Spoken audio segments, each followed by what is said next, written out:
That's grade 1 in 1937 in VALOIS Protestant School. That was the nicest teacher. She's been in my mind all my life. I remember going to grade 1 and Miss Stout putting up, we had cards, eh? I still don't know. What is 5 and 4 is 9, yeah. Yeah, the kids, 9. I was never a good student. I got to grade 9, but then at grade 9, I remember the teacher saying to me, "You're wasting your time, Bill." So I got a job. That was Bill Gordon.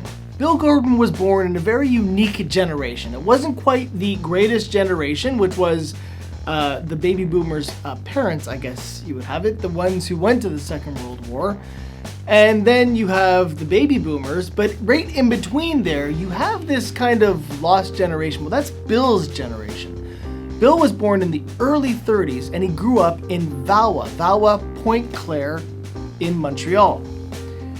And what's interesting is that in Bill's story, he had some similarities, or he kind of reminded me of something that I always found very interesting about my grandmother. Now, my grandmother is a part of that previous generation, the greatest generation. She was born in 1915 in Montreal. Her mother and her parents were Lebanese immigrants.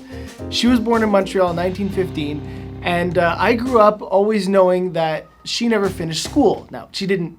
It's not that she didn't finish high school or she didn't show up to her grade 11 exams. She finished at grade 6.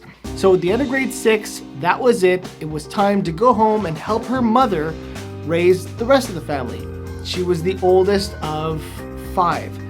And that was very normal in those days. And you often hear that a lot. Oh, that was very normal in those days. So it's no surprise that when Bill said that he finished school when he did, he would go off and start his career. So I wanted to take this piece of my interview that I did with Bill and just isolate it, because it's pretty incredible the amount of jobs that he had in such a short period of time at just what was available to him in the area that he grew up in. And it obviously makes me think of the current generation, let's say Gen Z or Gen Z, for anyone who's outside of Canada and doesn't know what the heck I'm talking about. I mean the States. Because they've got a bad rap, I guess, as being the generation who either doesn't want to work, doesn't know how to work, and if they work, they're not really working, and when they go to work, they kind of come to work not ready to work, and are upset when they go to work because they have to work. So Gen Z gets a bad rap, as the millennials before them also got a bad rap too. How are they going to survive? They're on their phones and they're a different generation. They have all this different stuff going on with them that we didn't have, and thank God I was born in the 60s or the 70s, because I didn't have this and that. I mean, the echoing of this online is just insane. And the millennials get a bad rap and Gen Z gets a bad rap. I don't know when the boomers or Gen X started to get good raps, because Gen X certainly didn't get a good rap in the beginning, and neither did the boomers get a good rap in the beginning. Anyways, now we're all rapping just fine. I am a part of Gen X, thankfully. But Bill Gordon is a part of that lost generation. So here's the part of my interview with Bill where he goes off on the different jobs that he had. So if you're curious on what a kid born in the early 30s who grew up in Valois or the Lakeshore, the West Island, what kind of jobs did he have? What was available to him? Here you have it. My first job. You were a There was milkman. Elmer's Dairy.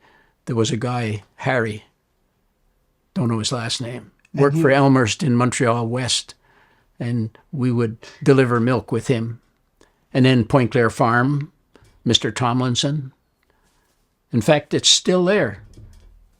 The house is still there. And behind, I look often, and they were the barns back there. Yeah. DeVito Quarry. DeVito had a smaller quarry. I had a job there. I don't know how the hell I ever got it. I was driving a truck. I didn't even have a driver's license. I would drive the truck down and up with the dynamite and Where's the dynamite for? they blast. They were still blasting? Oh, yeah. So when you worked there, when are we talking roughly? Oh, I was just maybe 15 years old or something. I was just a kid. Mid-40s. Yeah. And they're still blasting, and they give the kid The job, I didn't the know it was job. dynamite. Because if something happens to the kid, they'll just find another kid. Oh, yeah. There's no skills lost there. So just to interject here for a second, DeVito actually was the owner of Lakeshore Construction Limited. They also owned Lakeshore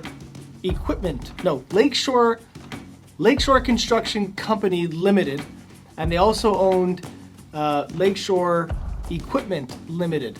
And there's a story coming up about that in future interviews. But so this was a quarry that they had, which is now kind of a development. I'll show it here.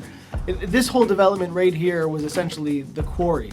And this is the quarry that Bill is talking about. It's either this quarry actually or the quarry just to the east of it, which became Kinsman Park. So where you go swimming in the pool at Kinsman Park, Lakeshore Pool, great pool. Shout out to Lakeshore, you're a great A pool.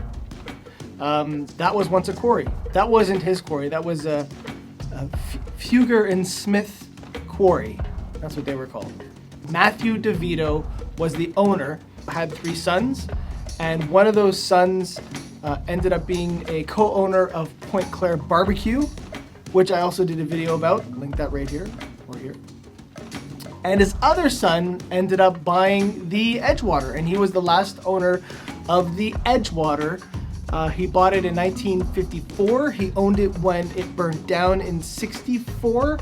And then he owned it when they rebuilt it as a discotheque Edgewater, which many of you might remember, in 66. Okay, I'm sorry for pulling away from Bill. He was on a roll, so let's get back to Bill. Before the age of, let's say, 15, you had 4 different jobs. Yeah. At least. Well, what was your drive? Why? I'm sure there weren't other It kids wasn't your age money, doing that? because I didn't make much money, you know. I used to work for a guy by the name of McFarlane. He built houses a little further up Prince Edward. And I used to carry the bricks and 5 cents an hour, and the wife would bring hot chocolate, and built a few houses. Yeah.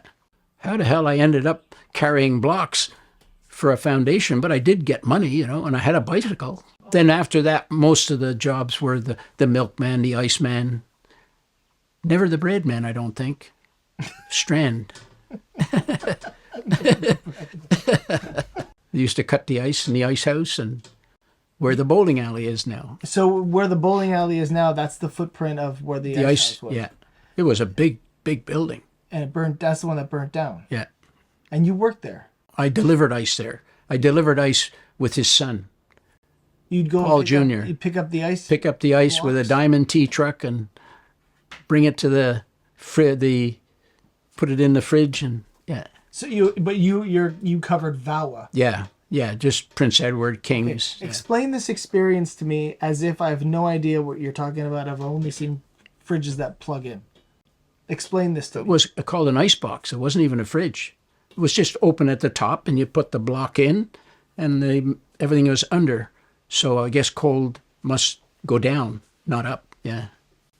So you would have to go in with him with the ice picks, and you'd carry it in. Carry a block, but that square, 25 cents a block or something, and it would last 4 or 5 days. Yeah. So these blocks of ice were pulled out of the bay. Yeah. And it put was in the ice house. Insulated how? It wasn't. I don't know if it was insulated even. How Well, it was there. Stayed there all summer. How Yeah. would it stay all summer? On a day like today? There was so much ice in there. Oh. So it would just lower the temperature of the whole interior of the building. I was too young to know about insulation or anything like that. I did the Star Weekly up in the Heights.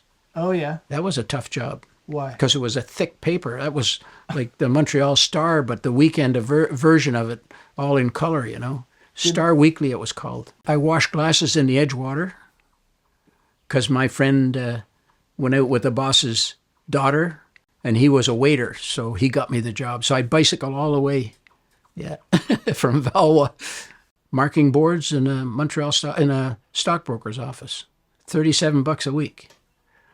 And it was an old firm. And by the time I turned around, 8 years had gone by, and I was the floor trader in the Montreal Stock Exchange. I mean, this is like being president of the Royal Bank. So one day I woke up and said, everybody buying stock owns a business. So I opened a little gas station, 2-bay gas station. The rest is history. I was lucky. I had a 2-bay gas station. The president came from, I got Mr. Steinberg Stores was a customer. How the hell he became a customer, I don't know. Anyway, he said, if you look after my fleet of cars, I'll give you pinky stamps. We sold gas like it was coming out of 40.9. Imagine, 40.9. What else? I don't know where I got the desire to work as hard as I did to accomplish what I did. But I live alone now, and I'm happy. And my saying is, I live in the trees and do as I please.